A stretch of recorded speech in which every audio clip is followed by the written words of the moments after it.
Hello friends, it's Jared Turner. A few days ago, I made a plea on social media for the next governor of the state of Oklahoma to consider me for the office of Secretary of State.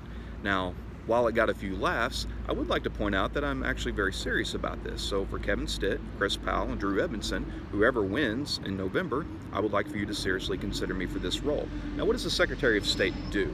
The Secretary of State works right behind me in the big dome building, downstairs. One of the things that they have to do is to protect the seal of Oklahoma. Happens to be downstairs across the way from the office of the Secretary of State. Should be no problem keeping an eye on that thing. Easy.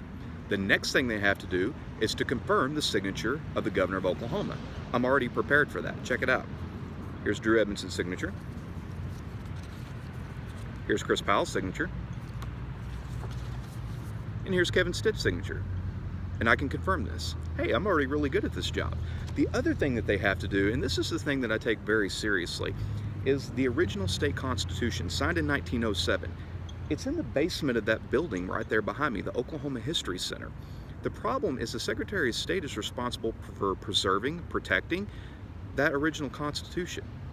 How can you do that when it's in the basement here? Now, I've been told that they are preserving it, but at the end of the day, nobody has seen it in several months. And as far as I know, they have a setup down there like at the end of Raiders of the Lost Ark. So I don't even know if the Constitution is down there or not, or if it's even in a situation where it's being preserved. But I can tell you one thing, it doesn't need to be in the basement of this building where nobody's allowed to see it. It needs to be in this building right here, this big dome building on display for all of Oklahoma to enjoy.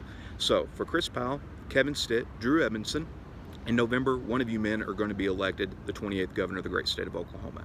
Now, you could find an attorney or one of those hotshot notary publics to be your Secretary of State, but at the end of the day, you're not going to find anybody more passionate than a history teacher about the great history of our state of Oklahoma, and will actually do the job to the best of their ability, and not just somebody that's going to be doing the job just as a stepping stone to somewhere else. So remember, whichever one of you men get elected in November and you're starting to put your cabinet together, turn to Turner and we'll make history together.